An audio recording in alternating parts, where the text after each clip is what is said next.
Bonjour et bienvenue à Miettes de Bois. Là, vous me voyez sur ce banc là qui est bien usé par le temps. Bon, en fait, c'est un banc plutôt classique, à une grande surface, mais qui a une certaine histoire dans la famille. Donc, je vais essayer de le restaurer. Donc, au moment où je vous parle, j'ai pas de vernis, j'ai pas de peinture, j'ai rien pour brosser aussi les ferrailles là, qui représentent les pieds et les accoudoirs. Par contre, j'ai ce qu'il faut pour refaire le bois. Donc là, vous me voyez plutôt sale parce que je viens de descendre une planche de chêne qui va me servir justement pour refaire ce banc que je vais essayer en même temps de renforcer parce que là, j'ai juste mon poids, mais il est fait pour 3 personnes et il est un peu fragile.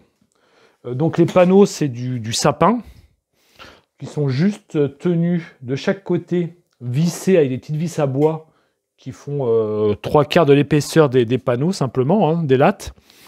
Et puis au milieu, là, il y a une ferraille que je vous montrerai qui rigidifie un peu, qui permet avec l'ensemble de rigidifier le milieu du banc. Mais bon, c'est très moyen. Donc je vais essayer, moi, déjà par un chêne un peu plus dur, d'apporter plus de rigidité, de faire un petit renfort aussi en dessous. Et puis voilà, on va essayer de faire tout ça ensemble. Allez, c'est parti. Voilà, dans un premier temps, je vais prendre les dimensions des lattes. Donc je suis à 150 de long, 65 mm de large. Bon, déjà, les lattes de l'assise et du dossier sont les mêmes, donc ça c'est bien.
Mes 8 lattes sont faites, qui vont correspondre à mon assise et à mon dossier. Et puis là, vous avez ces petits morceaux. Vous demandez pourquoi ils sont là. Mais ils vont aussi servir. Et ça, vous allez découvrir en restant connecté. Allez, à tout de suite.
Bon voilà, un petit point s'impose. Donc là, il y a de réaliser 3 tasseaux qui vont représenter le dossier et les 5 ici qui vont représenter l'assise, le dessous. Donc on voit facilement que ça sera vraiment plus rigide. Et puis ce renfort que j'ai mis, là, ce tasseau que j'ai mis qui est encastré. Donc là, il est juste encastré en force, pas de cheville, pas de collage, rien du tout. Je vais le démonter après parce qu'en fait, j'ai envie de faire un arrondi dessus pour me faire plaisir, hein, parce que ça ne se verra pas vraiment, à part peut-être le premier, qui se verra un peu plus. Et puis de l'arrondir au bord, pour que ça soit plus doux si jamais on vient à toucher avec les mains. Et puis j'ajusterai après latte par latte. Allez, on continue. C'est parti. Allez, je réessaye.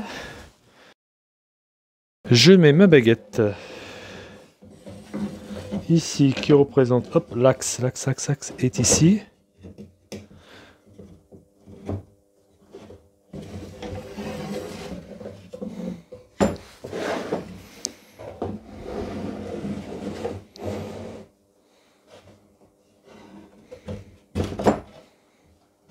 Voilà.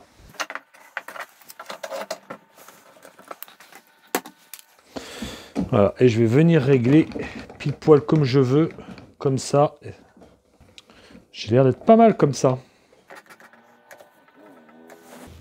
Ouais, et ben voilà, j'ai trouvé la solution tout seul pour le faire sans m'embêter.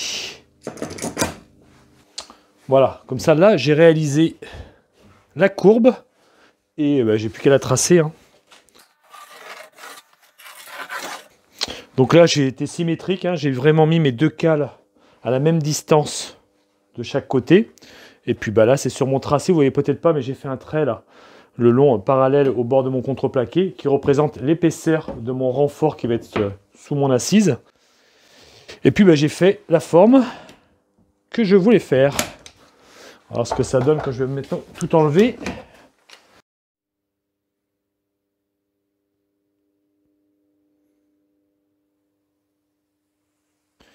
Donc voilà, comme vous m'avez vu faire à la scie sauteuse, là j'ai fait ma découpe qui va faire la forme de mon renfort de mon assise.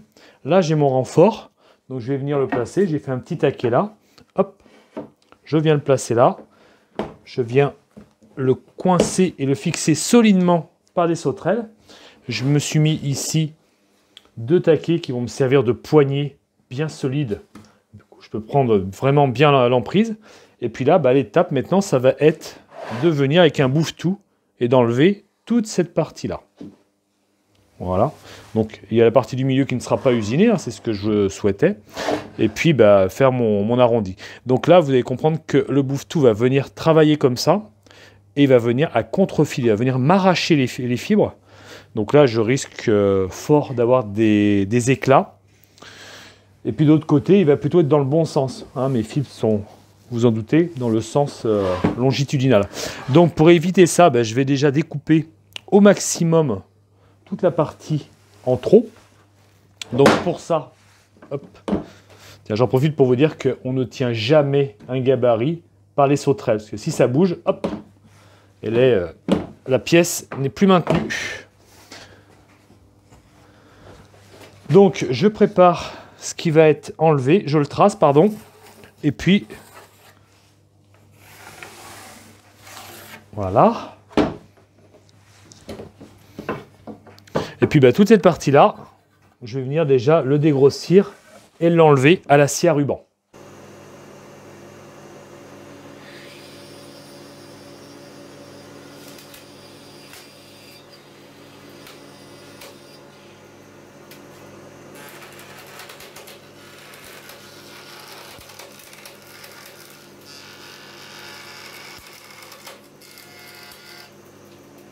Donc voilà, j'ai des éclats, hein, ça dépasse la cote, donc ce bois il est mort, je ne peux pas l'utiliser. Je craignais quand même avoir des éclats, je pensais pouvoir le limiter, mais en fait non, ça vraiment ça m'arrache même des fois sur plusieurs centimètres comme ça le bois. Pourtant j'ai tourné mes plaquettes pour avoir vraiment du tranchant tout neuf pour que ça coupe bien. J'ai adapté la vitesse en fonction des possibilités que j'ai sur ma machine. Donc ma vitesse est bonne. Je prends des passes j'ai réessayé sur notre bois, j'ai pris des passes de 1 mm. Et puis c'est pareil, ça arrache. Et en fait, j'ai aussi un problème. En fait, les côtés, là, comme elles sont fines, elles sont pas tenues. Je les ai pincées avec un bois, mais j'ai des vibrations. Et puis ces vibrations, ça me fait des vagues. Donc je ne peux pas continuer ainsi. Il faut que je trouve une autre solution. Ça, c'est pas possible.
Allez, voilà, ma dernière latte est mise.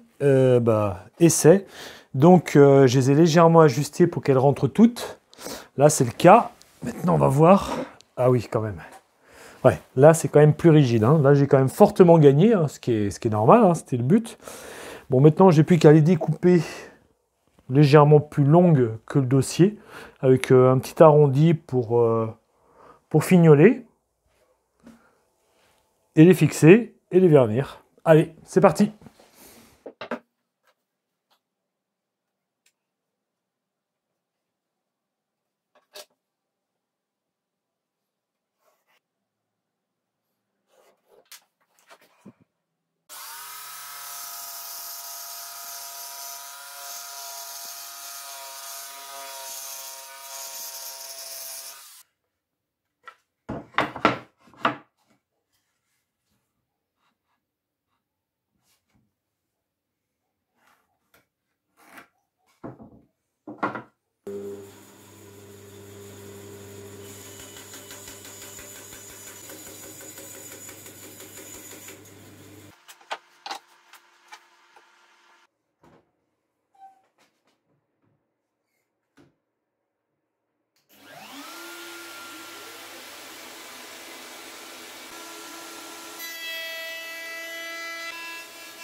Donc après une dernière vérification des lattes mises en forme définitive, je vais pouvoir passer au ponçage, peinture et assemblage.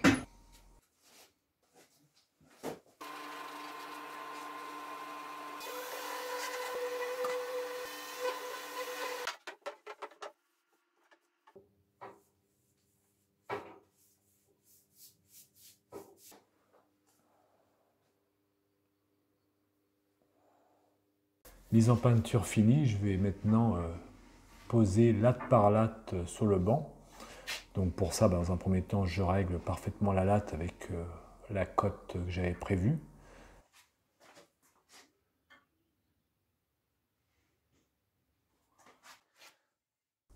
Voilà. Je fais ensuite juste un pré-trou là. J'ai pris une mèche de 6 qui correspond au trou de 6 pour juste faire une pointe. Et je vais faire ensuite un pré-trou que je suis en train de faire. Et je vais pouvoir comme ça visser mes lattes dans le banc avec des vis peut-être arrondies Torx, mais surtout avec des gros filets pour pouvoir avoir un bon serrage, un bon maintien.